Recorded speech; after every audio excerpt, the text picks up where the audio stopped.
Hello' viewers, সকলোকে নমস্কাৰ জনাই পুনৰ মোৰ অন্য এটা ভিডিঅ'লৈ আপোনালোক সকলোকে স্বাগতম জনাইছোঁ। আশা কৰোঁ আপোনালোক সকলো ভালে আছে। মোৰো বৰ্তমান ভালেই। মই মাহঁতৰ ঘৰত ফুৰিবলৈ আহিছিলোঁ।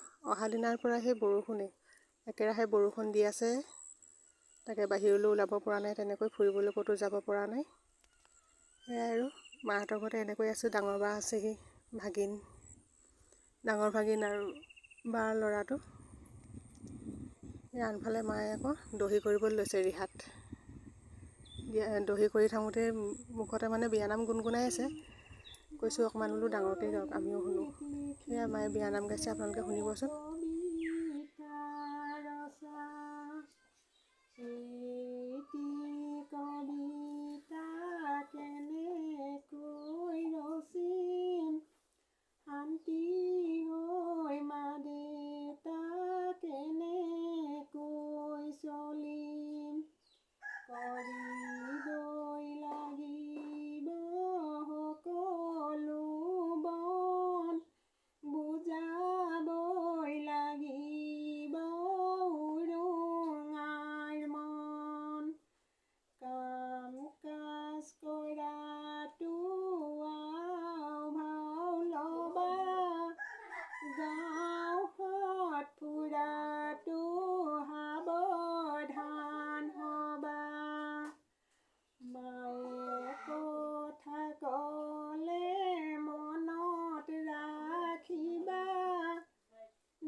আনফালে আকৌ চাওকচোন, আমাৰ ঘৰটো মানে ঠিক কৰিম বুলি লৈছে। যিদিনাখন পৰা ঠিক কৰিম বুলি লৈছে সেইদিনাখন পৰাই বৰষুণেই। ঘৰটো সম্পূৰ্ণ তিতি গ'ল, নাজানো আৰু কি হ'ব। এয়া হৈছে আমাৰ জুই পাকঘৰ, একেবাৰে বাহিৰত আছে। ইয়াতে মানে ৰাতিপুৱাখিনি সময়তে মায়ে ইয়াতে চাহ দি খায়। ঘৰটো ভাঙি থৈছে নহয়, যেনি তেনি মানে বস্তুবোৰ থোৱা হৈছে। ইয়াৰ আনফালে আকৌ মই মেগী বনাই দিছোঁ ল'ৰাকেইটা খাবৰ কাৰণে। সেয়া আৰু ভিডিঅ'টো ইমানেই আছিল। আপোনালোকে চাই কেনে পাই জনাব। এয়া পদূলিমুখত আছে, ধুনীয়া ফুল।